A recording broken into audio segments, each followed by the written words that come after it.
or BRD, is a silent killer in cattle. Early identification and rapid treatment are crucial to prevent severe outcomes and economic loss. Welcome back to the deep dive.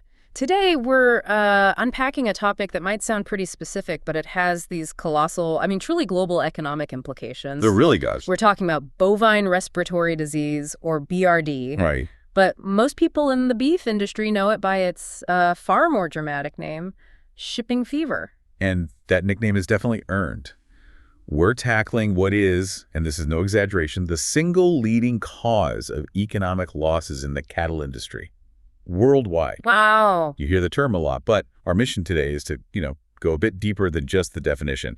We need to get into the three complex reasons. We're talking anatomical, environmental, and pathological that make BRD so incredibly fast. So fast and so destructive. Exactly. It often causes irreversible lung damage in just a matter of hours. And when BRD hits, the clock is just ticking and the stakes are enormous. Even if an animal survives that initial hit, its growth is stunted severely. Right, so you get drastically reduced carcass weight, lower quality at slaughter. This isn't just a simple infection, is it? It's more like a perfect storm. A perfect storm is the perfect way to put it. It's triggered by infectious agents, sure, but also by these crippling environmental factors. Okay, so let's start there. To understand the speed, you said we have to look at the triggers first. We do. BRD is not caused by one single bug. It's a synergistic attack. Synergistic? So I think of it like a coordinated invasion. The viruses, they're the architects of the problem. They come in first and just drop the animal's immune defenses. And what are these architectural viruses we're talking about? We usually see a combination of three main players. There's infectious bovine rhinotracheitis virus, or IBRV, then bovine viral diarrhea virus, BVDV, and bovine respiratory syncytial virus, which is BRSV. They compromise the upper respiratory tract. They're essentially, clearing the way for the real killers. Which are the bacteria?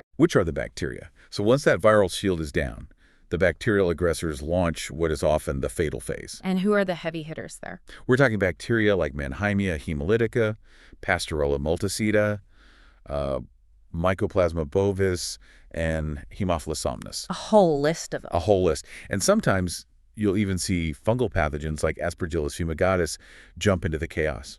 What's really fascinating here is that these bugs, they're often already present in the animal. So they're just dormant, waiting. Exactly. They just need a catalyst. They need an opportunity. And that catalyst is the stress multiplier. This is why it's called shipping fever. Precisely. Factors like long-distance transport, long periods without feed or water, or the intense stress of commingling. Commingling. So mixing groups of unfamiliar animals. Yeah, throwing them all together at a feedlot is hugely stressful. Yeah. But even things like a sudden cold snap, intense humidity, or just poor ventilation, all of these can weaken the defense system just enough. So the bacteria that are just sort of naturally living in the animal's nasopharynx, which are normally totally benign, they seize that window of opportunity when the immune system is just overwhelmed by stress. They multiply like crazy, and that's the moment they migrate down and spread rapidly into the lung tissue. Transmission is mainly through inhaling infectious droplets from other sick animals, but it all comes down to that compromised defense system. Okay, so that covers the stress and the pathogens. That explains how the animal gets sick. But now we have to get to the real aha moment of this deep dive. Right. Why is the bovine lung specifically so vulnerable to this bacterial onslaught? Compared to other livestock. If stress opens the door, the reason BRD is so deadly is because of the architecture of the house itself. This is the absolute core of the problem. It's the physiological difference that drives the whole economic disaster. Yeah. So if you compare a cow's lungs to, say, a horse of a similar size, the difference is just staggering. How staggering? Well, a cow's functional lung capacity is only about 1/3 that of a horse. 1/3? Wait, really? That's a fundamental limit on how much breathing room they have? It is a huge limit. And here's the kicker, the really shocking counterpoint. Despite that tiny capacity, a cow's basal oxygen demand, just at rest, is 2.5 times higher than a horse's. Get out. So its lungs have to work way, way harder. Much more intensively, just to meet basic needs. It's basically running at maximum capacity all the time. There's almost no reserve. So they have this tiny engine that has to do the job of a huge one. It gives them zero margin for error when a disease like this strikes. Zero. And the structure of the lung tissue itself just makes things worse. The lungs have a high degree of internal segmentation, lots of connective tissue, and crucially, they lack something we call collateral ventilation. Lack of collateral ventilation. Okay, that sounds pretty technical. What does that actually mean? How should we picture that? Okay, think of the bovine lung as a building with no fire escapes or no connecting hallways between rooms. If one small section gets blocked by inflammation or, mucus, air can't easily bypass that blockage to reach the rest of that lung segment. The infection gets trapped. And it just consumes that entire area. It consumes that entire area very quickly. This setup just massively reduces the lung's ability to clear out pathogens or even cope with inflammation.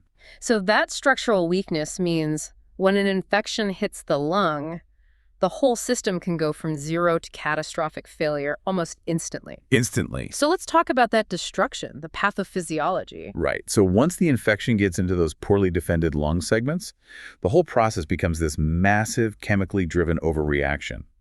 At first, the immune cells, the tissue-resident macrophages, they try to neutralize the invaders. As they should. As they should. But as bacteria are destroyed, they release toxins, and the damaged cells release a flood of internal signals of alarm bells. And this is where we get into the chemical acceleration. You got it. An enzyme called cyclooxygenase, or COX, gets activated in all the surrounding tissue and immune cells. This kicks off a massive production of something called prostaglandins. Prostaglandins. Think of prostaglandins as the chemical megaphone the immune system uses to scream for emergency help.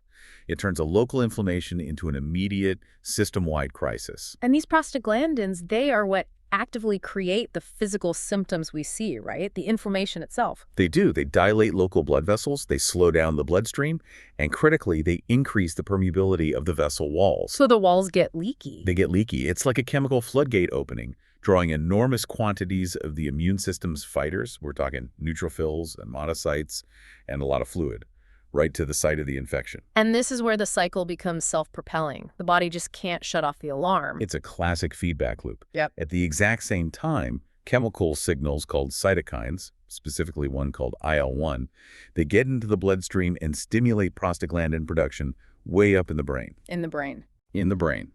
The hypothalamus reacts immediately by driving up the body temperature. That's your high fever right there. And then the new immune cells that were drawn in, they start producing even more cytokines and prostaglandins. So it just intensifies the inflammation exponentially. It's a disaster because the inflammation is now driving itself faster than the system can possibly cope. And the outcome of this is just catastrophic. It is. The bacterial toxins are doing severe tissue damage, but tragically, the very immune cells that are meant to save the animal, the neutrophils, they release oxygen radicals to kill the bacteria. Which sounds good, but those radicals also destroy the lung tissue around them. They cause massive friendly fire damage. This leads to severe, often irreversible lesions and what we call consolidation of the lung tissue. Consolidation, meaning the lung tissue literally becomes dense and solid, almost like a piece of liver. That's a perfect description. It becomes solid and can no longer exchange oxygen. And all of that damage, that's what shows up as the clinical signs every producer dreads. Exactly. A high fever, rapid or labored breathing, breathlessness, a wet, deep cough, nasal discharge, lethargy, and of course a severe drop in appetite, which leads to that rapid weight loss. Diagnosis is based on those signs, the animal's history, and then it's confirmed by the lesions you find post-mortem. But as we've been saying, the economic damage from reduced performance and high mortality is just immense, especially if treatment is delayed by even a day. And this rapid progression, it fundamentally changes how we have to treat BRD. Because the core of the destruction is inflammatory, it's driven by that vicious chemical cycle. Just treating with antibiotics or antifungal agents, it's not enough. It's often totally insufficient to stop the disease in its tracks. So you need a dual approach. You have to kill the bug, for sure, but you also have to slam the brakes on that catastrophic chemical cascade. You have to. It requires intensive supportive care. Anti-inflammatory medications to suppress those runaway prostaglandins. Fluids, nutritional support, all of that alongside the antimicrobial drugs. Of course, the best solution is always prevention. Always. Control really comes down to management practices that focus on stress reduction. So, minimizing those long transports, avoiding that stressful commingling, ensuring good ventilation and nutrition. And then combining that with robust vaccination programs. Right, targeting those viral and bacterial pathogens before they can ever get a foothold.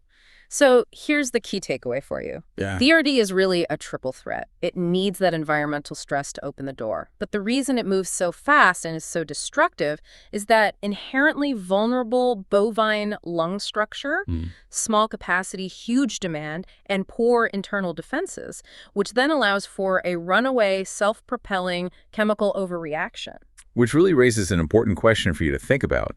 Given that we know the bovine lung has this incredibly high oxygen demand and this inherently low capacity, a fundamental physiological limit that directly leads to this high mortality disease, what does that simple biological fact imply about the complex global logistics that we need for transporting millions of cattle over very long distances? This one physiological vulnerability, it forces the entire industry to confront these massive logistical challenges every single day.